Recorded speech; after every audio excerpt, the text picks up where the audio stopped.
حج ہمارا طریقہ مکمل ہو گیا، اور حج کے طریقے کے بعد اگلی چیز ہوتی ہے مدینہ منورہ حاضری، ہر مسلمان کا دل۔ جی ہم مدینہ منورہ جانے سے پہلے تھوڑا حج کے بارے میں کچھ سوال ہم کریں گے ایک بار۔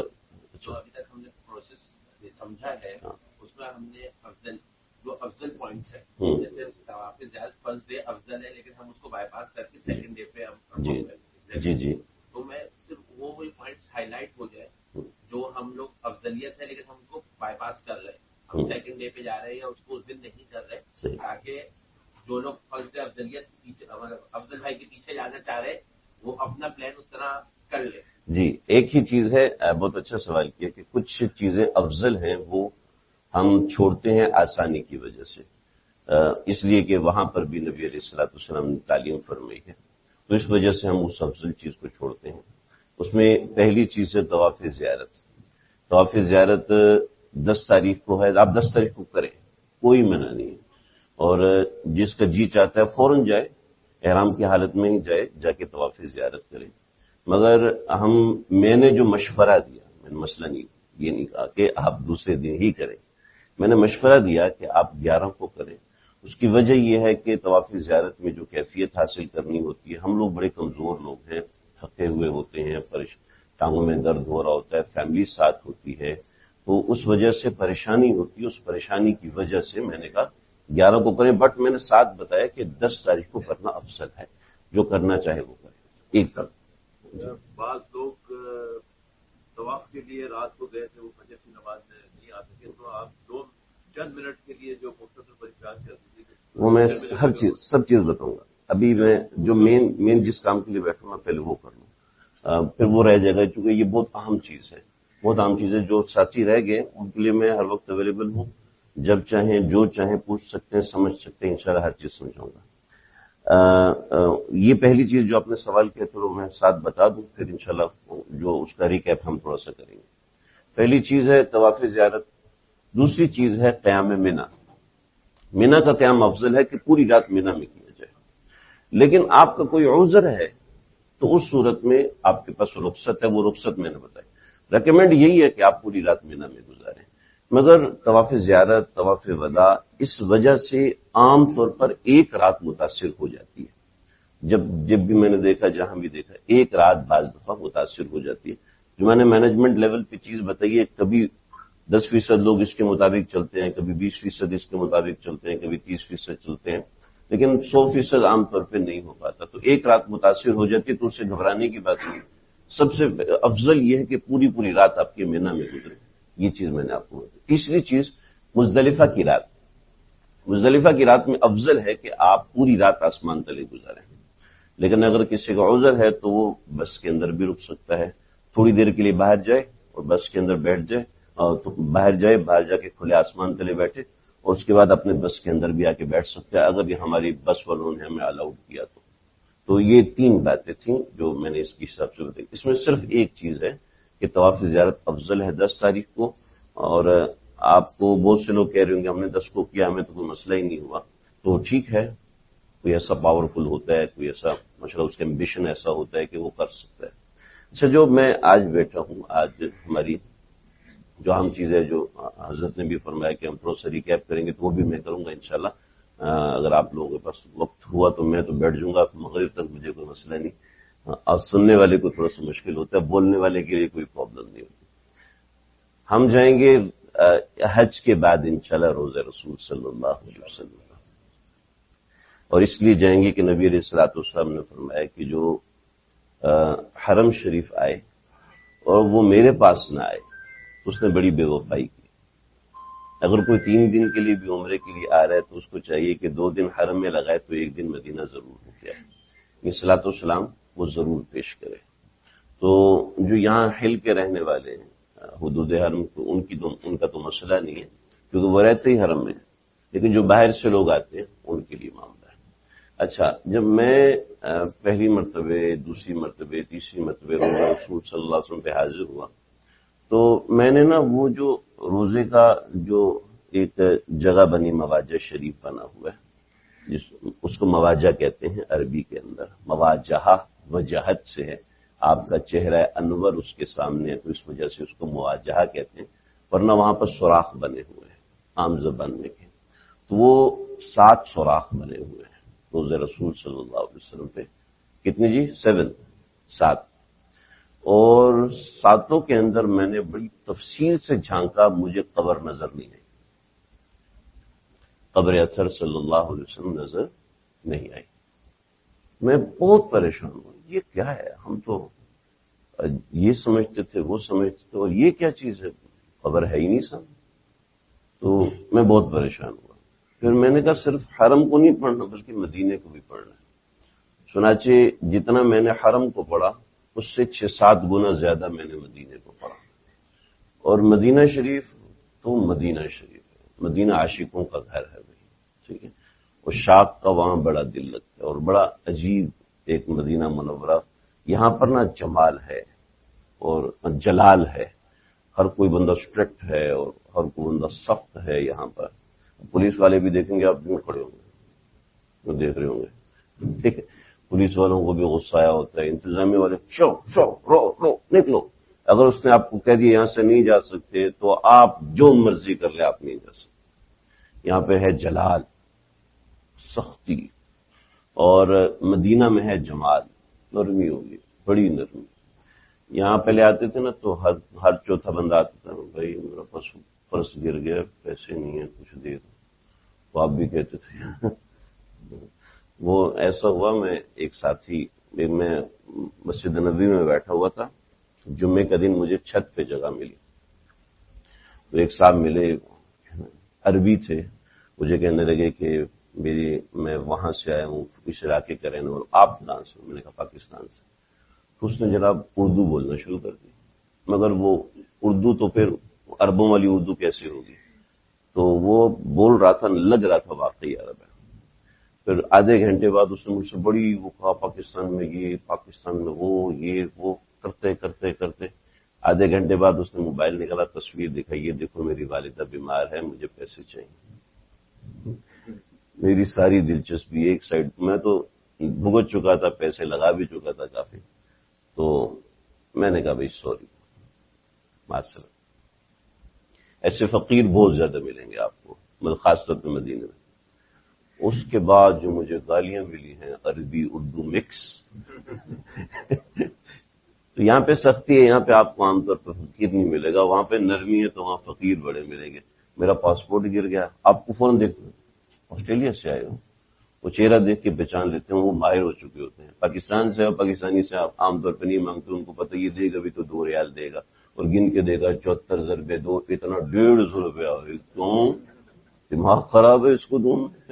وہ تو پاکستانی تو نہیں دے گا، تو دیکھے گا کہ جیسے یس برو کہہ رہا ہوں، یہ دے گا 10 ریال 15. وہ پہلے سمجھ لے گا اس کی جیب میں کتنے پیسے ہوں. تو ڈائریکٹلی بولے گا آپ یو ایس سے ہو. ہمارے ایک ساتھی وہ آئے ہوئے تھے، عمران بھائی، وہ جارے یو ایس سے تھے اور نظر آ رہا تھا. تو اس نے کہا یار مجھے دیکھتے ہی پہچان لیا. میں نے اس کو 500 ریال دے دی. میں نے کہا مبارک ہو بھی، اچھے طریقے سے لوٹے ہو. تو ذہن میں رکھیے ایسے فقیروں کو دینا جائز نہیں ہے، ٹھیک ہے. میں ایسے مسئلہ نہیں بتا رہا، تو کہنے کو تو لطیف ہے مگر ایسے فقیروں کو دینا جائز نہیں ہے. ہمارے ایک ساتھی تھے، وہ بیچارے مدینہ میں کام کرتے تھے، وقاص. تو وہ وہاں ادھر ان کی کوئی لفٹ میں مسئلہ ہوا، گرے تو ان کی ٹانگ ٹوٹ گئی. تو وہ حرم میں پہنچے اور ویل چیئر پہ آ رہے، اور ہے بھی بیچارہ ایسے مسکین. میں اس کو بولتا جیب میں پتھر ڈال کے رکھو، ہوا چلے گی اڑ جاؤ گے، ملو گے نہیں. تو وہ ایسے بیٹھا ہوا، تو آیا تو 5-6 لوگوں نے اس کو پیسے دیے. مجھے فون کیا، حضرت 100 ریال ہو گئے. لوگوں نے مجھے فقیر سمجھا، اب کیا کروں؟ تو خیر حضرت دل تو کرتا ہے روزے کے سامنے بیٹھ جاؤں، پورے دن اتنی کمائی ہو رہی ہے، مزہ آ رہا ہے. میں نے اس کو کہا بھائی یہاں فقیر بنو گے نہ دنیا بھر میں فقیر ہی بنے رہو گے، کبھی کمانے کا دل نہیں چاہیے تمہارا. تو ایسے لوگ ہوتے ہیں شقی القلب ہوتے ہیں، وہاں پہ آ کے فقیری کا پیشہ اختیار کرتے ہیں. اگر ہم ان کو دیں گے تو ہم ان کی اس غلط کام میں مدد کرنے والی. اچھا تو خیر میں آگے نکل گیا. تو روز رسول صلی اللہ علیہ وسلم. اچھا ہم سارے پریشان، ریاض الجنہ کا پرمٹ. ریاض الجنہ ہے کیا؟ تو عام طور پہ پتہ نہیں ریاض الجنہ کیا ہے، اس میں کیا کیا چیزیں ہوتی ہیں. میں انشاءاللہ گروپ میں کچھ ویڈیوز بھیجوں گا ریاض الجنہ کے حوالے سے، 4-5 منٹ میں آپ کو بہت اچھے سے سمجھ میں آئے گا. لیکن روز رسول صلی اللہ علیہ وسلم کو فی الحال سمجھ میں. نبی علیہ الصلوۃ والسلام کا جب وصال ہوا ہے تو آپ صلی اللہ علیہ وسلم حضرت عائشہ کے حجرے میں تھے. تو حجرے کے یہاں پر 2 مطلب ہیں. ہم لوگ حجرے کا مطلب لیتے ہیں کمرہ، اور اہل عرب حجرے کا مطلب لیتے ہیں صحن. ٹھیک ہے، ایک ہوتا ہے صحن اور ایک ہوتا ہے برآمدہ. برآمدہ جو کھلے آسمان کا ہوتا ہے، اور صحن جس کو ہم گیلری کہتے ہیں. تو اہل عرب کہتے ہیں گیلری اور ہم کہتے ہیں کمرہ. کل جو بھی ہے لب لباب اور خلاصہ سمرائز کرے تو دونوں ایک ہی چیز نکلتی ہے. نبی علیہ الصلوۃ والسلام کا انتقال ہوا تو صحابہ پریشان ہوئے کہ یا رسول اللہ آپ کو کہاں دفن کیا جائے. تو حضرت ابوبکر کہنے لگے کہ اللہ کے نبی نے مجھے بتایا تھا کہ انبیاء کا جس جگہ انتقال ہوتا ہے اسی جگہ ان کو دفن کیا جاتا ہے. چنانچہ جس جگہ پہ آپ کا بیڈ تھا اس جگہ کو کھودا گیا اور وہیں پر آپ علیہ الصلوۃ والسلام کو دفن کیا گیا. اور وہ حضرت عائشہ صدیقہ رضی اللہ عنہ کا کمرہ تھا. اور دیگر روایات سے بھی سمجھ میں آتا ہے کہ وہ کمرہ تھا، صحن نہیں تھا. وہ آگے میں بتاتا ہوں. جب حضرت ابوبکر صدیق رضی اللہ عنہ کا انتقال ہو تو کمرے مبارک کے اندر حضرت عائشہ کے کمرے میں نبی علیہ الصلوۃ والسلام کی قبر اطہر تھی. صحابہ کرام جن کا جی چاہتا تھا تو وہ آتے تھے روضہ رسول صلی اللہ علیہ وسلم کے پاس، تو عائشہ صدیقہ سے اجازت لے کے آتے تھے اور آپ کی قبر اطہر کے پاس بیٹھ جاتے تھے اور صلاۃ والسلام پیش کرتے تھے. حضرت معاذ بن جبل آئے تو آپ کی قبر سے لپٹ گئے اور لپٹ کے روئے روئے روئے اتنا روئے. تو پھر حضرت ابوبکر نے پوچھا ہاں بھی کیوں رو رہے ہو؟ پھر انہوں نے ایک حدیث سنائی ریاکاری کے حوالے سے. پھر اس کے بعد حضرت ابوبکر صدیق کا انتقال ہوا تو پھر حضرت ابوبکر صدیق کو نبی علیہ الصلوۃ والسلام کے حجرے میں، حضرت عائشہ کے حجرے میں نبی علیہ الصلوۃ والسلام کے پہلو کے پاس، پہلو کہتے ہیں اس جگہ کو، ٹھیک ہے، اس جگہ کو، یا پہلو کہتے ہیں اس جگہ کو. راجی یہ ہے کہ اس جگہ کو، مگر حضرت ابوبکر صدیق کا سر مبارک نبی علیہ الصلوۃ والسلام کے پہلو سے نیچے تھا. تو اس جگہ حضرت ابوبکر صدیق کو دفن کیا گیا. تو یوں قبر نبی علیہ الصلوۃ والسلام کی ہو گئی اور یوں قبر حضرت ابوبکر صدیق رضی اللہ عنہ کی ہو گئی.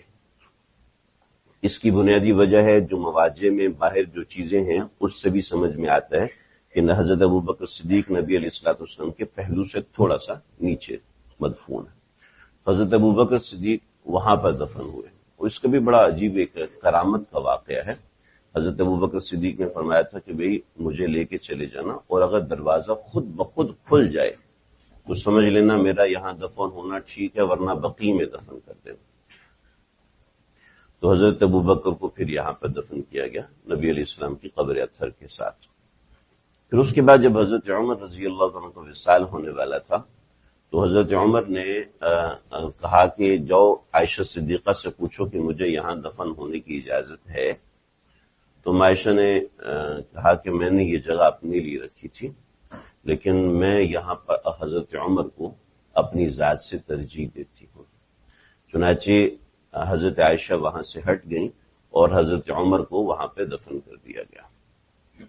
پھر روایتوں میں آتا ہے کہ حضرت عائشہ صدیقہ تشریف لاتی تھی تو حضرت عمر کی قبر کے درمیان اور حضرت ابوبکر کی قبر کے درمیان ایک کپڑا لگا دیا، ایک چادر لگا دی کہ وہ حضرت عائشہ حضرت عمر کی قبر سے بھی پردہ کرتی تھی.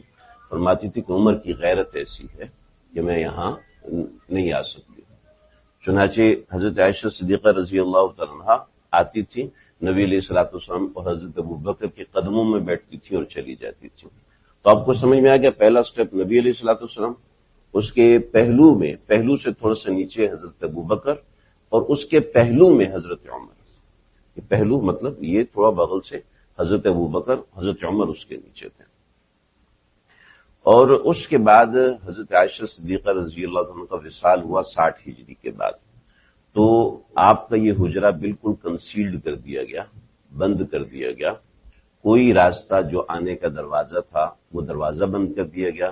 ہر قسم کا راستہ اس کے اندر آنے کا بند ہو گیا. تو یہ روزہ رسول صلی اللہ علیہ وسلم کی بنیاد ہے. 101 ہجری میں کچھ ایسا ہوا کہ روزہ رسول تو لوگ جو بھی آتے تھے چھوٹے سے کمرے کے سامنے نبی علیہ الصلوۃ والسلام پر صلاۃ والسلام پیش کیا کرتے تھے اور پھر چلے جاتے تھے، یعنی اندر آنے کا راستہ بند ہو گیا۔ حضرت عائشہ کا جب وصال ہوا تو بہت سارے اختلافات تھے، بہت سارے معاملات تھے، حضرت علی حضرت معاویہ کے جو معاملات ہوئے، بہت سارے مشاجرت اس کو کہتے ہیں، تو اس کی وجہ سے حضرت عائشہ صدیقہ رضی اللہ عنہ کو بقیع میں دفن کیا گیا۔ حضرت حسن نے یہاں مدفون ہونا تھا، ان کو بھی بقیع میں دفن کیا گیا۔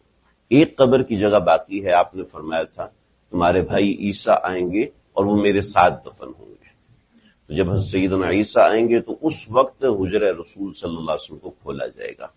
اب یہ چاروں طرف سے کنسیلڈ ہے۔ 101 ہجری میں ایسا ہوا کہ ایسا معاملہ ہوا کہ قبر مبارک کی 2 دیواریں گر گئیں، اور سبحان اللہ زمانہ تھا حضرت عمر بن عبدالعزیز کا، اور وہ مدینہ میں مسجد نبوی میں موجود تھے، اور اسی وقت قبر اطہر ان کے سامنے گری، یعنی قبر اطہر کی جو دیواریں تھیں ان کے سامنے گری۔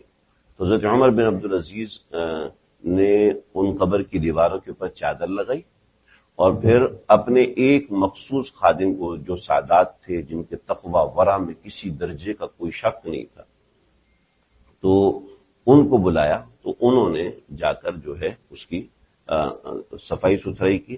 اب یہ قبر اطہر حجرہ جو ہے اوپر سے چھت اس کا کھل گیا اور سائڈ کی دیواریں اس کی ٹوٹ گئی، تو ان کی ہمت نہ ہوئی کہ اوپر چڑھ کے کچھ کریں، انہوں نے سائڈ کی دیواریں بنا دی۔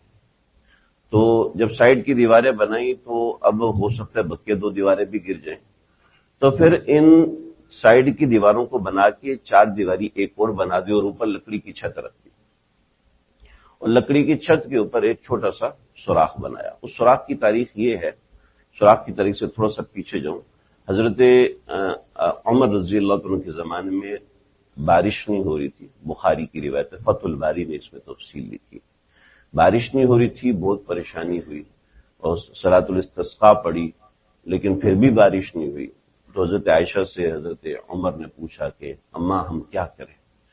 تو کہا کہ ایسا کرو کہ حجرہ رسول میں نا ایک سوراخ کر دو، حجرہ رسول کی جو چھت ہے اس میں ایک سوراخ کر دو جو قبر اطہر کے بالکل اوپر ہو، سینے مبارک کے سامنے ہو۔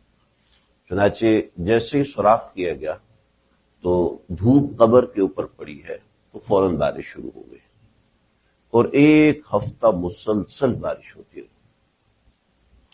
اب 1 ہفتہ بارش ہو رہی، وہ تو کنٹرول نہیں ہو رہی، تو اب کیا کرے؟ تو عائشہ نے کہا اس سوراخ کے اوپر کوئی لکڑی رکھ دو جس سے وہ بند ہو جائے۔ وہ بند کیا ہے اور بارش رک گئی۔ تو پھر حجرہ رسول جو آپ کے قلب اطہر کے اوپر جو جگہ تھی اس کے اوپر ایک سوراخ تھا، جب انہوں نے لکڑی رکھی تو اس کے اوپر ایک سوراخ بنا دیا۔ پھر اس کے بعد حضرت عمر بن عبدالعزیز نے اس 4 دیواری کے گرد 5 دیواری بنائی، ایک 5 دیواریں، یعنی اس طریقے سے چکور تو بنا دیا، مگر اس کے ساتھ ایک طرف جو ہے وہ اس طرح کر کے 5 دیواریں، یہ 2 دیواریں، یہ 2 دیواریں اور یہ 1 دیوار، تو اس طریقے سے 5 دیواری حضرت عمر بن عبدالعزیز نے بنا دی، اور بنائی اس لیے کہ کعبۃ اللہ سے مشابہت نہ ہو جائے کہ کعبۃ اللہ کی 4 دیواریں تو یہ 5 دیواریں، اور پھر جو بھی آتے تھے وہ اس 5 دیواری کے آگے کھڑے ہو کے صلاۃ والسلام پیش کرتے تھے اور آگے بڑھ جاتے تھے۔ اب اس 5 دیواری کے اوپر بھی ایک سفید کلر کا گنبد بنایا جو کہ ابھی ہے مگر وہ کافی اونچا ہے۔ تو یہ ایسا ہوا کہ 2 مرتبے مسجد نبوی میں آگ لگی، تو آگ لگنے کی وجہ سے چھت میں مسئلہ ہوا، تو انہوں نے چھت کے اوپر ایک لکڑی کا گنبد بنایا، وہ لکڑی کا گنبد ٹوٹ گیا، جل گیا، تو پھر دوسری مرتبہ پتھر کا گنبد بنایا تاکہ خدا نہ خاصہ آگ لگتی ہے تو روزہ اطہر صلی اللہ علیہ وسلم کو کوئی ایسا نقصان نہ پہنچے۔ تو اب آپ سمجھ گئے 4 دیواری کے اندر 2 دیواریں ایسی ہیں جو نبی علیہ الصلوۃ والسلام کے اپنے ہاتھ مبارک کی بنی ہوئی ہیں، اور وہ یلوش ٹائپ دیواریں ہیں، تاریخی روایت میں دیکھا تو کسی نے نہیں۔ پھر اس کے بعد اس کے گرد 5 دیواری بنائی ہے، اور 5 دیواری بننے کے بعد پھر اوپر سے ایک گنبد آتا ہے جو بڑا گنبد ہے۔ اب ایسا ہوا کہ آج سے تقریباً 250 سال پہلے یہ واقعہ تاریخ کی کتابوں میں لکھا ہے کہ روزہ یہ 5 دیواری ہے، یہ صرف روزہ اطہر یہ 5 دیواری ہے، اور اس 5 دیواری میں یعنی وہ دیواروں سے متصل تھوڑی سی جگہ ہے، تو اس 5 دیواری کے اوپر جو گنبد تھا اس کے اوپر بھی ایک روشن دان بنایا تھا جو عائشہ صدیقہ نے بنوایا تھا. پھر اس کے اوپر جو چھوٹا گنبد پتھر کا گنبد ہے اس میں بھی ایک سوراخ ہے. تو اب یہ اندر سے اسمیل آ رہی ہے، بدبو آ رہی ہے، یعنی کیا ہوا، کیا کریں؟ تو تمام علماء کو بلایا گیا کہ آپ کیا کریں. تو کہا بھی ایسا کرو کہ جو بچہ ایسا ہو جو کہ بہت نیک اور پاک صاحب، اس نے آج تک کوئی ایسا گناہ اور اس نوعیت کی چیز نہ کی ہو. بچہ تو ویسے معصوم ہوتا ہے مگر بچوں میں وہ ایسا ممتاز ہو. تو ایک سید زادہ بچہ جس کی عمر 8-9 سال تھی، حافظ قرآن تھا اور اس کی نیکی کے چرچے تھے، اس بچے کو اندر انہوں نے چادریں ڈال کے اس روشن دان سے اندر اتارا. تو اس نے اندر جا کے دیکھا کہ اندر ایک کبوتر مرا ہوا تھا جس کی وجہ سے اسمیل ہو گئی تھی. تو اس نے وہ کبوتر باہر نکالا، صفائی کی، وہ باہر نکلا. جب باہر نکلا ہے تو لوگوں نے پوچھا کہ قبر کے کیا احوال ہے. تو وہ بچہ ایسا تھا جیسے ایک چھوٹے بچے کو آپ 600 mg کی ٹیبلٹ کھلا دو تو کیا حال ہوگا اس کو. وہ گھبرایا، وہ اس سے بات نہیں کرنے ہوئی، عجیب ہو رہا ہے. تقریباً 1 گھنٹے بعد اس بچے کا انتقال ہو گیا. حضرات علماء نے لکھا کہ وہ اندر کے انوارات کو برداشت نہیں کر سکتا. ایسا ہوا ایک مرتبہ 2018 کی بات بتا رہا ہوں، میں روزہ رسول صلی اللہ علیہ وسلم کے سامنے حاضر تھا رات کو 1:30 بجے. رات کے وقت وہاں پہ روزہ رسول پہ آپ کثرت سے سلام پیش کر سکتے ہیں. تو میں آیا، ریاض الجنہ سے نکلا، اس وقت آسانی تھی ریاض الجنہ میں نکلا ہوں، روزہ اطہر صلی اللہ علیہ وسلم پہ آیا ہوں. تو آگے کے لوگوں کو انہوں نے بھگا دیا اور پیچھے کا دروازہ بند کر دیا. کچھ صفائی ہو رہی تھی. تقریباً 1 منٹ اور 55 سیکنڈ میں روزہ اطہر کے سامنے کھڑا ہوں اور میں نہیں بتا سکتا کہ میرے دل پہ کیا گزرا. جو تنہائی کے انوارات پڑ رہے تھے وہ ہو، میں اندر تک کانپ گیا کہ روزہ رسول صلی اللہ علیہ وسلم کو خالی چھوڑ دوں، کوئی مجھے ہٹا بھی نہیں رہا. ایسا کیسے ممکن ہے خالی چھوڑ دوں؟ اور یہاں کھڑا ہوں تو ہوں کیسے؟ تو میں تو ختم ہو جاؤں گا. یعنی عجیب انوارات روزہ رسول صلی اللہ علیہ وسلم پر ہوتے ہیں. بس آپ کا یقین اور عقیدہ ہونا چاہیے. یہ 5 دیواری ہوئی. اس کے بعد کی ترکی خلفاء آئے تو انہوں نے قبر اطہر کے اوپر سبز رنگ کی ایک چادر لگا دی اور قبر اطہر پہ سبز رنگ کی چادر لگی ہے. اس کے بعد ایسا ہوا 557 ہجری کے اندر نور الدین زنگی رحمۃ اللہ تعالی نے ایک خواب دیکھا. نور الدین زنگی دمشق میں تھے، یہ خواب دیکھا 557 ہجری کی بتاؤ، 563 میں انتقال ہوا نور الدین زنگی کا. تو یہ خواب دیکھا. آپ صلی اللہ علیہ وسلم خواب میں تشریف لائے تو آپ نے فرمایا کہ ان 2 بوڑھوں سے ہماری حفاظت کرو. اٹھے ہیں، پھر سو گئے، پھر وہی خواب آیا. تیسری مرتبہ پھر اٹھے، جمال الدین موسری کو بلایا کہ آئیے مجھے بتائیے کہ میں نے خواب دیکھا. تو کہنے لگے فوراً مدینہ روانہ ہو، شاید کوئی مسئلہ ہونے والا ہے. تو اپنے جس میدان محاذ میں تھے اس کو چھوڑا اور خفیہ طریقے سے مدینہ روانہ ہوئے. 21 دن کا سفر تھا، 7 دنوں میں طے کیا. رکے نہیں کسی جگہ، چلتے مدینہ پہنچے اور بتایا والی مدینہ کو کہ بھئی ہم نے یہ خواب دیکھا اور ہم بڑے پریشان. کہنے لگے اچھا، حج کا موسم بھی نہیں ہے، باہر کے لوگ بھی نہیں ہیں. تو ایسا کیا کہ سارے اہل مدینہ کی دعوت کی.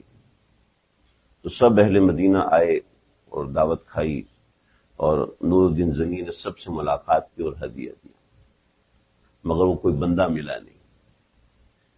اگلے دن پھر دعوت کی اور لازم تھا سب اہل مدینہ آئے، مگر کوئی بھی نہیں آیا. پھر جمال الدین موسری کہنے لگے کہ بھئی حاکم مدینہ سے پوچھو کوئی ایسا بندہ جو رہ گیا ہو. کہاں 2 بزرگ ہیں جو حج سے آئے ہوئے اور ابھی تک رکے ہوئے ہیں اور وہ کسی کی دعوت میں نہیں جاتے، کسی سے نہیں ملتے، تنہائی میں عبادت کرتے رہتے ہیں. صبح کے وقت نکلتے ہیں، لوگوں کی بھیڑ ہوتی ہے، سب کو ہدایت تقسیم کرتے ہیں، پھر خلوت میں چلے جاتے ہیں. تو نور الدین زنگی کہنے لگے کہ لے چلو وہاں پر. جب لے کر گئے تو دیکھا وہی 2 بوڑھے تھے جن کو خواب میں نبی علیہ الصلوۃ والسلام نے دکھایا تھا. تو نور الدین زنگی کہنے لگے بھی کون ہو، کہاں سے ہو؟ ہم نئے نئے مسلمان ہوئے ہیں، پہلے ہم راہب تھے، اب ہم مسلمان بن کے ایسے ویسے ہو گئے، اے حضرت چلے۔ جب ان کے کمرے میں گئے تو دیکھا کچھ کتابیں رکھی ہیں، قرآن مجید رکھا ہوا ہے۔ تو نور الدین زنگی بڑے ہیں تو ایک چٹائی تھی، اس چٹائی کو جیسے ہٹایا تو دیکھا نیچے ایک گڑھا بنا ہوا ہے۔ اس گڑھے میں جھانک کے دیکھا تو وہ تھا مسجد نبوی کے ساتھ، اور نیچے سے گڑھا نکال کے وہ قبر اطہر تک جا رہے تھے۔ ایک پوری سرنگ بنائی ہوئی تھی، سرنگ کہتے ہیں، پوری سرنگ بنائی ہوئی تھی، اور اس کے ذریعے سے وہ قبر اطہر تک جا رہے تھے۔ بعض تاریخی روایتوں میں حضرت عمر کا قدم مبارک نظر آ رہا تھا۔ تو فوراً ان کو گرفتار کیا اور کہنے لگے ہم یہودی ہیں، ہم نبی علیہ الصلوۃ والسلام کا جسم اطہر چوری کرنے آئے۔ تو پھر نور الدین زنگی نے قبر اطہر کے روضہ رسول کے چاروں طرف دیوار بنوائی اور چاروں طرف سرنگ کھدوائی اور زمین کھدوائی۔ وہ زمین اتنی کھدوائی کہ پانی نکل آیا، اور پھر اس میں سیسا بھرا۔ وہ سیسا بھرا اتنا کہ روضہ رسول صلی اللہ علیہ وسلم تک اتنا تک آ گیا، یعنی 1 فٹ اوپر تک آ گیا، تاکہ دوبارہ کسی کو ایسی جرت نہ ہو۔ تو وہ دیوار نیچے ہے، یہ دیوار اس دیوار سے اوپر ہے، یہ 5 دیواری۔ اس 5 دیواری کو ہم جب جاتے ہیں تو اس کے اوپر گرین چادر لگی ہوئی ہے، اس 5 دیواری کو ہم دیکھتے ہیں روضہ رسول صلی اللہ علیہ وسلم کے لیے، سمجھ رہے ہیں؟ پھر جو مواجہ شریف ہے وہ آپ کی قبر اطہر کے بالکل سامنے ایک بڑا سا سوراخ بنایا ہوا ہے، آپ کی قبر اطہر کے بالکل سامنے ہے، اور پھر اس کے بعد 2 چھوٹے سوراخ ہیں، وہ حضرت ابوبکر کی قبر کے سامنے ہے۔ تو وہاں پہ ٹوٹل میں نے کتنے بتائے تھے، کتنے سوراخ ہیں؟ 7 ہیں۔ تو پہلے 2 اس میں کچھ نہیں ہے، آگے کا جو 1 ہے وہ نبی علیہ الصلوۃ والسلام کے سینہ اطہر کے بالکل سامنے ہے۔ لہٰذا وہاں پر کھڑا ہو کے الصلوۃ والسلام علیکہ یا رسول اللہ، الصلوۃ والسلام علیکہ یا حبیب اللہ، الصلوۃ والسلام علیکہ یا، جو آپ کو درود پاک آتا ہے وہ پڑھے۔ تو یہ تھوڑی سی ہسٹری ہے قبر اطہر کی کہ جہاں نبی علیہ الصلوۃ والسلام موجود ہیں۔ اس سے آگے والا سوراخ حضرت ابوبکر، اس سے آگے والا سوراخ حضرت عمر فاروق، اس کے آگے جو 2 سوراخ ہیں وہ حجرہ سودا کے ہیں، حضرت سودا کا جو کمرہ تھا اس کے سامنے کے۔ خیر، اب میں بتاتا ہوں کہ جب ہم روضہ رسول صلی اللہ علیہ وسلم پر جائیں گے تو ایسے الٹپ نہیں چلے جانا، یعنی ایسے بس اٹھے اور گپ شپ لگاتے ہوئے چلے گئے، ایسے نہیں جانا۔ پہلے جائیں مسجد نبوی صلی اللہ علیہ وسلم کے اندر کہ صحن میں کھڑے ہو کے 2 رکعت پڑھیں، 4 رکعت پڑھیں، 6 رکعت پڑھیں، جتنا آپ کا جی چاہے، یعنی آپ کا جی آپ کو یہ کہ ہاں اب کچھ صفائی ہو گئی ہوگی، اب کچھ میں سیٹ ہو گیا ہوں گا۔ ہو سکتا ہے 2 رکعت میں آپ کو سمجھ میں آ جائے، ہو سکتا ہے 4 رکعت میں سمجھ میں آ جائے، اب میں کچھ بہتر ہو گیا ہوں۔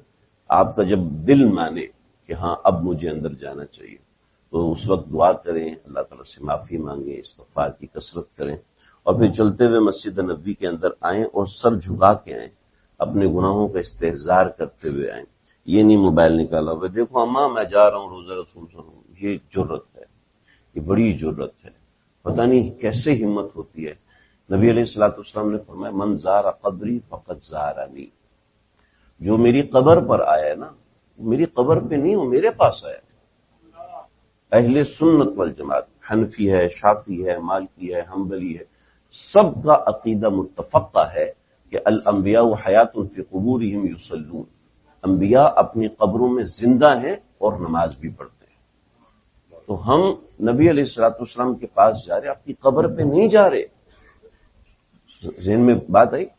قبر پہ جانا اور ہے، والدہ کی قبر پہ جاتے ہیں، والد صاحب کی قبر پہ جاتے ہیں، چچا ماموں دادا کی قبر پہ جاتے ہیں، اللہ کے نبی کی قبر پہ نہیں جا رہے ہم اللہ کے نبی کے پاس جا رہے ہیں۔ اور کیسی جرت ہے اللہ کے نبی سامنے بیٹھو اور 7 دن موبائل نکال کے بیٹھا ہوا ہے بھائی۔ کسی وزیر کے سامنے، کسی بڑے کے سامنے آپ کبھی گئے ہوں تو کسی پرنسپل کے سامنے جاتے تو موبائل نہ، ہاں سر کیا کمپلین تھی سر، ایسے کرتے ہیں۔ کسی بڑے کے سامنے جاتے تو موبائل جیب میں ڈالتے ہیں نا، انسان بادب ہو کے اپنے آپ کو سیٹ کر کے چیک کر کے دیکھتا ہے یار کہیں ایسا نہ ہو کہ سامنے والے کو برا لگے۔ بڑوں کی تعظیم ہوتی ہے، ایسا نہیں کہ وہ آپ کے بٹن کھلے ہونے پہ آپ سے غصہ ہو جائیں گے، بڑوں کی تعظیم آپ ایسے کرتے ہیں۔ ایسے رسول اللہ صلی اللہ علیہ وسلم کے روضہ اطہر پہ آپ جا رہے ہیں تو یہ تعظیم ہے موبائل نکالا ہوں، جرت کیسے ہو؟ جرت نہیں ہونی چاہیے وہاں موبائل نکالنے کی۔ تو ہم وہاں پہ جا رہے ہیں نبی علیہ الصلوۃ والسلام کے پاس. اصل میں ہم وہاں پہ شرطوں کو دیکھتے ہیں، لوگوں کو دیکھتے ہیں، ان کو دیکھ کے ہم بھی تھوڑے سے بے ادب سے ہو جاتے ہیں. ہم نے یہ نہیں ہونا چاہیے. ٹھیک ہے جی. تو روضہ رسول صلی اللہ علیہ وسلم پہ جائیں گے اور پہنچنے سے پہلے صلاۃ والسلام شروع کر دیں گے. آگے میں بتاؤں گا آپ کو کہ دائیں طرف کیا ہوتا ہے، بائیں طرف کیا ہوتا ہے، لیکن ابھی فوکسڈ یہ ہے روضہ رسول صلی اللہ علیہ وسلم.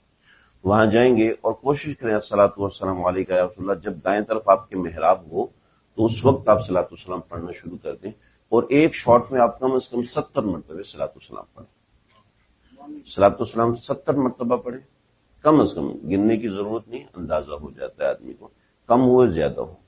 پھر اس کے بعد کیا عمل ہے؟ اس کے بعد آپ اپنی زبان سے اللہ کے نبی سے بات بھی کریں. یا رسول اللہ، آپ اللہ سے میری شفاعت کی دعا فرما دیجیے. یا رسول اللہ، جو آپ کے دل میں آتا ہے وہ باتیں آپ نبی علیہ الصلوۃ والسلام سے کریں. ہمارے ایک مرتبہ ایسا ہوا کہ گروپ میں ایک خاتون تھی، ان کو کچھ مسئلہ ہوا. میں نے ان سے کہا یہاں مستشفیٰ نور ہے، وہاں چلے جائیں، ڈسپینسری میں ان کا علاج نہیں ہو پا رہا تھا. تو وہ وہاں پر گئی. ان کو ایک بیماری تھی اور بڑی خطرناک والی بیماری تھی.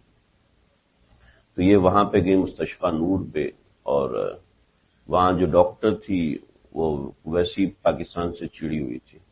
تو اس نے جیسے دیکھا پاکستانی عورت ہے یا اس کی شکل کسی دشمن سے ملتی ہوگی جو بھی ہے، تو اس نے بھی اس کو نا کھری کھری سنا دی.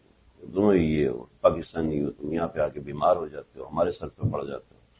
تو ویسے ہی بچوں سے دور، ویسے ہی گھر بار سے دور، 40 دن ہو چکے تھے، اور پھر روزہ رسول پہ جا نہیں پا رہی. کہ خواتین کے لیے مسئلہ تھوڑا تبدیل ہوتا ہے، الگ ہوتا ہے. آج کل تو تھوڑی سہولت ہوگی، پہلے تو اتنا بھی نہیں ہوتا تھا، بہت کم ہوتا تھا.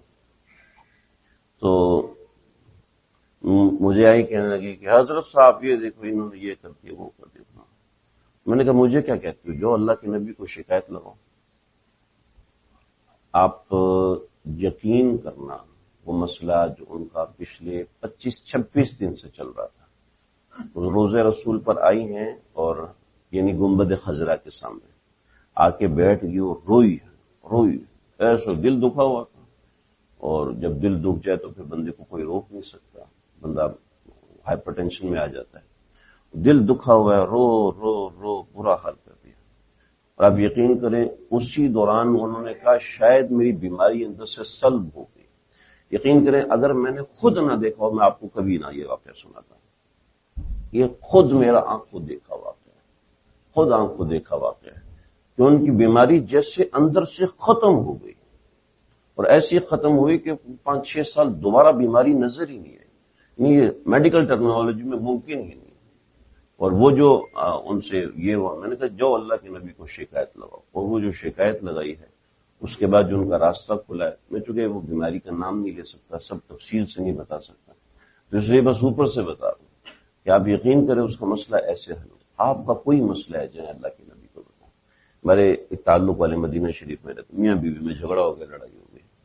تو ان کی وائف نے مجھے فون کیا، وہ بیچاری خود ڈاکٹر ہے، ڈاکٹری چھوڑ کے سب کچھ کہنے لگی میں نے اب یہ کیا کیا کروں. میں نے کہا بھائی مجھے کیا کہتی ہو، آپ جو روزہ رسول صلی اللہ علیہ وسلم پہ جا کے بات کرو.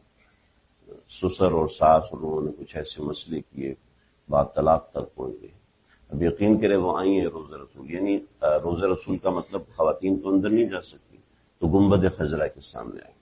اور گنبد خضرا کے سامنے جا کے بولا ہے، پہلے تو یہ تھا کہ شور نکال دے گا، اب واقع منتیں کر رہا ہے. ایسے دل بدلے، ایسے بے شمار واقعات ہیں، ہو سکتا ہے کوئی آپ کے ساتھ بھی پیش آ جائے. بہت سی چیزیں کیپیسٹی کے حساب سے بتائی جاتی ہیں، ہر بندے کی کیپیسٹی الگ ہوتی ہے اور بہت ساری چیزیں ہوتی ہیں. یہاں پہ غوث کتب ابدال آئے ہوئے ہوتے ہیں مدینہ منورہ میں اکثر و بیشتر. حدیث میں آتا ہے، مشکات کی روایت ہے، ہر وقت ہر زمانے میں 40 ابدال گھوم رہے ہوتے ہیں، اور اس طرح کے لوگ گھوم رہے ہوتے ہیں. وہ عام طور پہ مدینہ شریف میں ملتے ہیں آپ کو. وہ ہر بندے کی کیپیسٹی ہے جو اس کو فائنڈ کرے، وہ کس کے کوریج میں آتے ہیں وہ یہ دیکھا جاتا ہے. تو اس نوعیت کی چیزیں ہیں. اور اس نوعیت کے ہمارے ایک ساتھی وہ کہہ رہے کہ میں نا حضرت خضر کا ذکر سورہ کہف کے اندر ہے، سورہ کہف میں حضرت خضر کا ذکر ہے، تو میں اس نیت سے سورہ کہف پڑھتا ہوں شاید میری حضرت خضر سے ملاقات ہو جائے. تو وہ بیٹھے ہوئے ہیں ریاض الجنہ کے پیچھے اور سورہ کہف کی تلاوت انہوں نے شروع کی. کہنے لگے کہ ایک نوجوان لڑکا بالکل نوجوان ہوں، بالکل دبلا پتلا سا، اور اس کی داڑھی کے چند بال نکلے ہوئے تھے. تو مجھے کندھے سے لوگ کہتے ہیں میرا قصہ پڑھو، غلط پڑھ رہا ہے، یہ کہا اور چلا گیا. کیا ایسی ملاقات ہوئی، میرا تو اس نے کچھ اس میں کسی مد ود میں غلطی کر دی تھی، تو میرا قصہ پڑھ رہا ہے، غلط پڑھ رہا ہے، صحیح پڑھو. چلا گیا. میں نے کہا اس سے بات کروں، لیکن وہ کہاں ہاتھ میں آنے والے لوگ تھے. تو ایسے بے شمار واقعات مشہور ہیں، لیکن ضروری نہیں کہ آپ اس پہ یقین کریں. لیکن یہ ہے کہ وہ جگہ روحانیت سے بھری ہوئی ہے، جمال سے بھری ہوئی ہے. تو یہ روزہ رسول صلی اللہ علیہ وسلم پہ سلام پیش کرنے کا یہ کچھ طریقہ، کچھ آداب میں نے بنیادی باتیں عرض کی، اور بہت سی چیزیں انشاءاللہ ذکر کروں گا. کوئی سوال ہو آپ لوگوں کا؟ آج ہماری ڈسکشن یہاں تک ہے. ہم حج کے حوالے سے تھوڑی سی چیزیں ریکیپ کریں گے. کوئی سوال یہاں تک؟ کوئی بات؟ اچھا، ایک بات رہے گی معذرت. خواتین جو ہے صلاۃ السلام پیش کریں گی، وہ کیسے کریں گی؟ تو خواتین کے لیے ایک راستہ تو اسپیسیفائڈ ہے، دوسرا راستہ مردوں کی طرح ہے. خواتین کے لیے پہلا راستہ، جب ان کو ریاض الجنہ میں پرمٹ ملے تو ریاض الجنہ میں الٹے ہاتھ پہ جو سب سے آگے سوراخ بنا ہوا ہے، اس طرح جالیاں بنی ہوئی ہیں، ٹھیک ہے، وہ سوراخ بالکل نبی علیہ الصلوۃ والسلام کے سر مبارک کے سامنے بنا ہوا ہے. یا آپ علیہ الصلوۃ والسلام کا سر مبارک ہے، تو وہاں پہ کھڑے ہو کے یا اس طرف توجہ کر کے صلاۃ السلام پیش کریں. تو وہ جتنی مرتبہ چاہیں پیش کریں، جتنی دیر ریاض الجنہ میں جگہ ملے. تو ریاض الجنہ سے ہی خواتین پیرلر ہو سکتی ہیں روزہ رسول کے، اس کے علاوہ اور کوئی جگہ نہیں. ایک بات سمجھ میں آ گئی. دوسری بات، گنبد خضرا جو کعبے کی طرف ہے نا، گنبد خضرا، اس کے سامنے آ جائیں، اور اس کے سامنے آ کر آپ کو جہاں جگہ ملے. پہلے تو بالکل ساتھ بیٹھ جاتے تھے، اور ابھی پتہ نہیں کیا ہے، ہمارے اعمال کی نحوست ہے کہ وہاں سے 100 فٹ کے فاصلے پہ آپ کھڑے ہو سکتے ہیں، اس سے زیادہ آپ کھڑے نہیں ہو سکتے. وہاں پہ کھڑے ہوتے ہیں تو ایک لال رومال والا آتا ہے، بھئی یہاں نہیں کھڑے ہو سکتے آپ، یہاں کھڑے ہونا گناہ ہے. ٹھیک ہے، کھڑے ہونا بے ادبی ہے. وہ چاہتا ہے کس طرح کوئی اس سے بحث کرے، وہ آپ کو کوئی الٹی بات کرے گا تاکہ آپ یہاں سے ہٹ جائیں. تو آپ نے کہا جی ٹھیک، صحیح، اوکے، کوئی مسئلہ نہیں. کھڑے ہونا گناہ کبیر، وہ بڑے سے بڑا دیکھے گا کہ کس گناہ پہ آ کے یہ وہ جو ہے پرک ہوتا ہے، وہ آپ کو اس طریقے سے کرنے کی کوشش کرے گا. رات کے وقت عام طور پہ نہیں ہوتے، دن کے وقت ہوتے ہیں. تو وہاں پر کوشش کریں روزہ گنبد خضرا کو دیکھ کر آپ 1 گھنٹہ 2 گھنٹہ 3 گھنٹہ جو ممکن ہو رات وہاں پہ گزاریں. 11 بجے 12 بجے کے بعد فرش ٹھنڈا ہونا شروع ہو جاتا ہے. تو 11 بجے 12 بجے آ جائیں، وہاں جائیں، نماز بچھائیں اور گنبد خضرا کو دیکھیں. کعبۃ اللہ کو آپ 6 گھنٹہ بیٹھ کے دیکھتے رہیں، آپ کا جی نہیں بھرتا. ابھی تو انہوں نے ترتیب ایسی بنا دی کہ آپ ڈائریکٹ بیٹھ کے دیکھ نہیں سکتے. اللہ ان پر رحم کرے. اور لیکن گنبد خضرا سے جتنا دور پھینک سکتے تھے انہوں نے پھینک دیا. مگر گنبد خضرا کے سامنے بیٹھیں اور آپ 4 گھنٹے بیٹھیں، 5 گھنٹے، آپ کبھی بور نہیں ہوں گے. اس کو بار بار دیکھتے رہیں، کچھ نہ کریں، صرف اس کو دیکھتے رہیں، آپ کو عجیب حلاوت اس کی محسوس ہوگی. تو یہ گنبد خضرا کی کچھ ہے. اچھا، میں نے ایک چیز اس میں مس کی ہے، وہ یہ مس کی ہے کہ وہ جو آپ کا حجرہ تھا اس کے اوپر ایک سوراخ بنایا تھا، پھر اس کے اوپر جو گنبد بنایا اس کے اوپر بھی ایک سوراخ بنایا، اور آج جو گنبد خضرا ہے اس کے اوپر بھی ایک سوراخ ہے، مگر اس کو ڈک لگا کے بند کیا ہوا ہے، اور اس کے اوپر ایک رسی سی لگی ہوئی ہوتی ہے. آپ کبھی گنبد خضرا کی تصویر کو غور سے دیکھیں گے تو وہ ڈک لگا ہوا ہے، اس کے اوپر رسی لگائی ہوئی ہے. اور یعنی پہلے ایسے ہوتا تھا، حکمران اس کو کھول دیتے تھے، اس سے فیض حاصل کرتے تھے. آج کل تو مسئلے ہی اور ہیں، اور معاملات ہی اور ہیں. تو آج بھی وہ ڈک اسی طرح سلامت ہے جیسے حضرت عمر نے نیچے بنایا تھا، پھر اس کے بعد حکومت ترکیہ نے اوپر بنایا، پھر گنبد خضرا پہ حکومت ترکیہ نے بنایا، اور پھر اسی طریقے سے یہ چل رہا ہے. اور یہ اس کی چھوٹی سی ہسٹری جو میں نے آپ کے سامنے رکھی. ٹھیک ہے جی، یہ روزہ رسول کی بنیادی چیز ہے، پھر اس کے بعد ہم آگے دیکھیں گے. اچھا، حج جو تھا فرمایا تو تھوڑا سا ریکیپ کریں انتظامی اعتبار سے. تو انتظامیہ اصل میں حج کے درمیان انتظامیہ حکومت سعودیہ کی ہوتی ہے، جو عام طور پہ حکومت سعودیہ، آپ نے اپنی گاڑیاں خریدی ہوئی ہیں، گاڑیوں کے پرمٹ خریدے ہوئے ہیں، مگر جب تک شرطہ چھوڑے گا نہیں آپ کیسے گاڑی لے کے جا سکتے ہیں. تو تھوڑا سا میں مختصر 5 منٹ میں بتا دوں. منگل کی رات ہم انشاءاللہ، یعنی کل کی رات ہم تیاری کریں گے حج کی، کل کی رات تیاری کریں گے حج کی. اور جیسی ہمیں اطلاع ملتی ہے نکلنے کی، تو تو ہم احرام باندھ کر نیچے آئیں گے اور یہاں پہ 2 رکعت نماز پڑھیں گے احرام کی نیت سے، توبہ کی نیت سے، دل کو صاف کریں گے. چھوٹا سا اپنا سامان بیگ پیک لے لیں گے جس میں ہمارا جو چٹائی ہوگی، ہمارا احرام کی چادر ہوگی، اور جو دوائیاں ہوں گی، اور یہ موبائل وغیرہ، موبائل ایسیسریز، چھتری ہوگی آپ کے پاس، اور نیک فین ہوگا. یہ چھوٹی موٹی چیزیں صرف بیگ پیک کے اندر آپ اپنا سامان رکھیں گے. ٹھیک ہے جی. اور یہی سامان آپ کا مینا میں چلے گا، یہی سامان آپ کا عرفہ میں چلے گا. ٹھیک. کوئی بیمار ہے تو اپنی دوا وغیرہ. یہاں سے مینا سے گاڑی نکلے گی، ہمیں مینا میں لے کے جائے گی، مینا کیمپ میں. یہاں پر ہمارے 24 گھنٹے گزریں گے. ٹھیک ہے، تقریباً 24 گھنٹے. اور پھر میں بھی رات کے وقت یہ لے کے چلیں یا دن کے وقت لے کے چلیں. اور اس میں جو ہے فجر کی نماز اگر مینا میں مل جائے تو یہ مینا کی سنت مکمل ہو جاتی ہے. اگر پہلے لے کے نکل جاتے ہیں تو ہم فجر جا کے عرفہ میں پڑھیں گے. تو عرفہ میں تقریباً ہمیں 12 گھنٹے گزارنے ہوں گے. 6 گھنٹے آرام میں اور 6 گھنٹے عبادت میں. ظہر سے لے کے مغرب تک عبادت ہوگی. ٹھیک ہے، دعا ہوگی اور صرف دعا ہوگی. ٹھیک، ظہر اور عصر پڑھیں گے، اور پھر عرفہ سے ہم مغرب پڑھے بغیر اپنی بسوں میں بیٹھیں گے اور بسوں میں بیٹھ کر مزدلفہ کی طرف نکلیں گے. یہاں میں نے ایک بات بڑی اہم بتائی تھی کہ ہر بندہ اپنی فیملی کے ساتھ ہو. بچے آگے پیچھے نہ ہو جائیں، وائف آگے پیچھے نہ ہو جائے، والدہ ہے تو وہ آگے پیچھے نہ ہو جائے. یعنی آگے پیچھے کسی کو نہیں ہونے دینا. جو ہو اپنی فیملی کے ساتھ، جس بس میں وہ بیٹھے اسی بس میں اس کی فیملی بیٹھے. یہاں سے مزدلفہ کے 12 گھنٹے ہیں. اب وہ آپ کی قسمت ہے کہ آپ کی بس کو رستہ ملتا ہے تو وہ 2 گھنٹے میں پہنچا دے، رستہ نہیں ملتا تو 6 گھنٹوں میں پہنچائے. جلدی پہنچ جائے تو بھی اچھا ہے، دیر سے پہنچے تو بھی اچھا ہے. ٹھیک، لیکن انشاءاللہ مزدلفہ میں پہنچ جاتے ہیں. بس اللہ نہ کرے کوئی ایسی بات آ جائے، کوئی ہرڈل آ جائے جس کی وجہ سے، جیسے گاڑی کا اے سی خراب ہو گیا، گاڑی بند ہو گئی، اس نوعیت کے معاملات. اللہ حفاظت فرمائے ہم سب کی، ہمارے لیے حج کو آسان فرمائے. اس کے بعد آپ مزدلفہ پہنچیں گے. فجر تک آپ نے مزدلفہ میں رکنا ہے.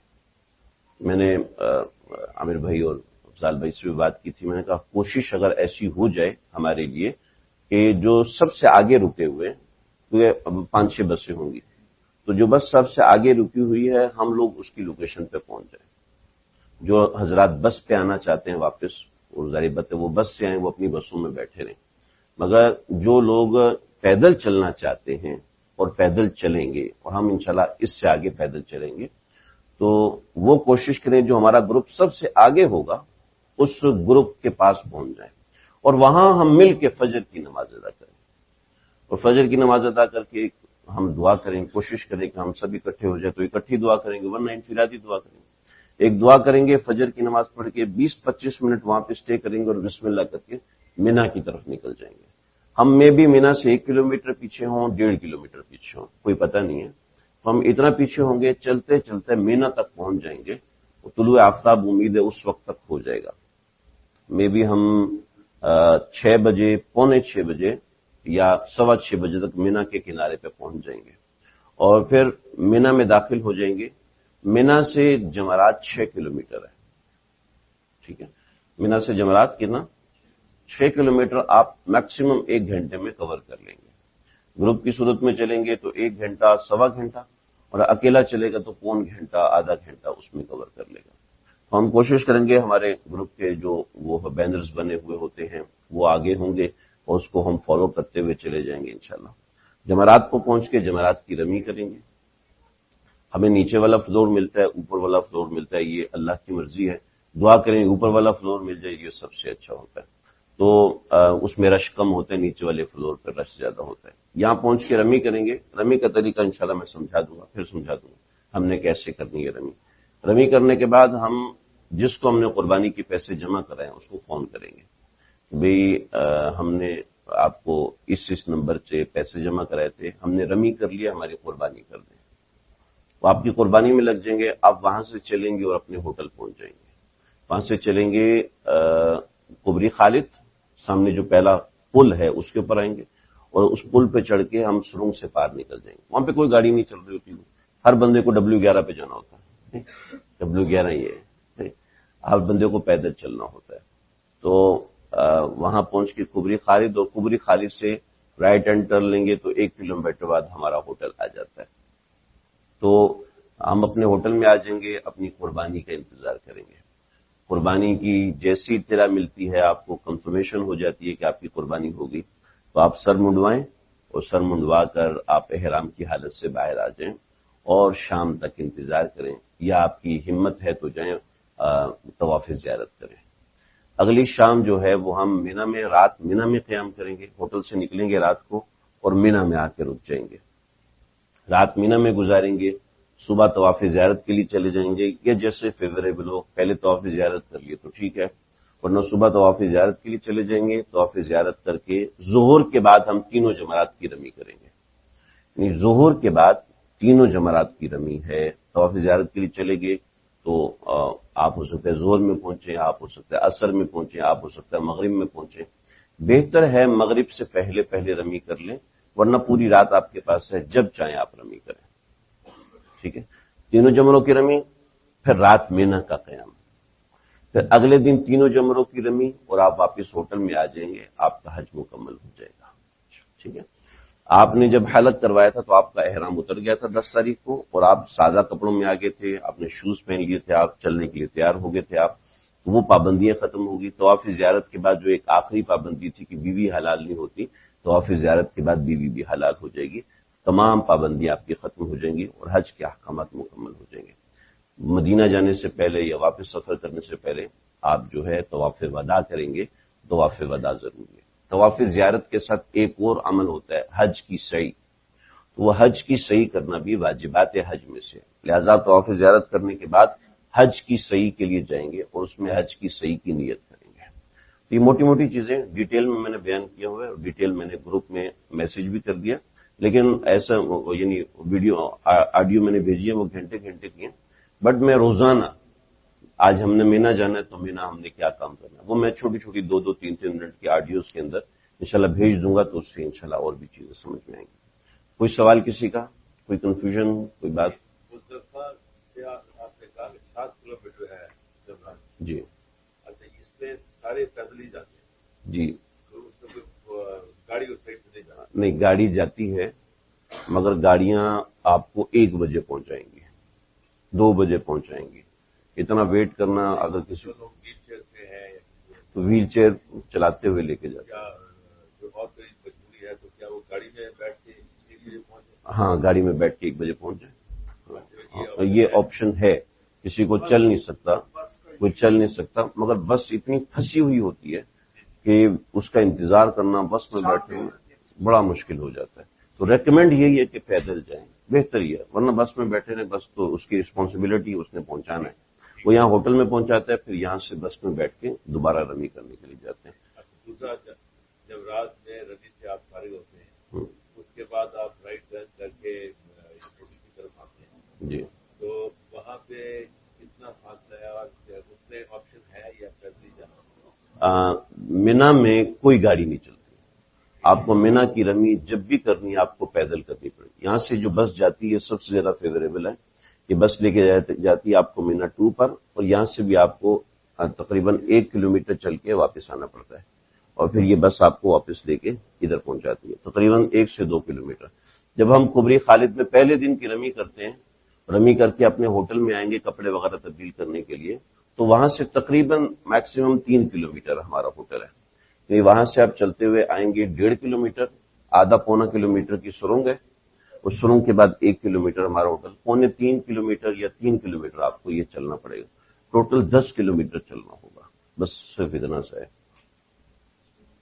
اور یہ تھوڑی سی مشقت ہوتی ہے کیونکہ چپل پہنا ہوتا ہے, دوسرا احرام کی چادریں ہوتی ہیں, گرمی لگ رہی ہوتی ہے, چھتری آپ کے پاس ہوتی ہے, لوگ پانی تقسیم کر رہے ہوتے ہیں, اس سے سہولت ہو جاتی ہے. اس لیے جب رات سے بس چلتی ہے جو اسٹیشن ہے, ہاں رات کو ہاں, یہ نہیں چلتی وہاں یہ جمرات سے باہر اتارے گی آپ کو, لیکن یہ 2nd فلور ہے.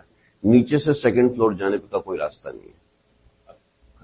نیچے سے 2nd فلور میں بڑا مسئلہ ہے. 2nd فلور پہ اگر آپ ہیں تو یہ بس لے سکتے ہیں.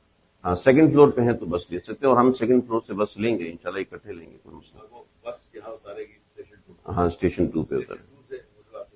اسٹیشن یہ سامنے ہے, بالکل یہ گلی سے نکلتے ہیں سامنے اسٹیشن. یہ آپشن ہے. جی جی جی, آپشن ہے, انشاءاللہ اس کو اویل کریں گے. اگر وہ سیکنڈ فلور پہ آپ کا؟ ہاں وہ یعنی دوسرے دن تیسرے دن ہم اسی طریقے سے کریں گے. پہلے دن کا نہیں ہے، پہلے دن کا آپشن نہیں ہے. پہلے دن کو پہلے دن میں آپ کو پتہ ہی نہیں ہوگا کہ آپ گراؤنڈ پہ ہوگے، فرسٹ پہ ہوگے کہ سیکنڈ پہ ہوگے. پہلے دن تو ہم چانس مل گیا تو میں نے اس ذہن میں نہ رہے کہ ہم بس ورنہ آدمی اسی میں ٹائم ضائع کر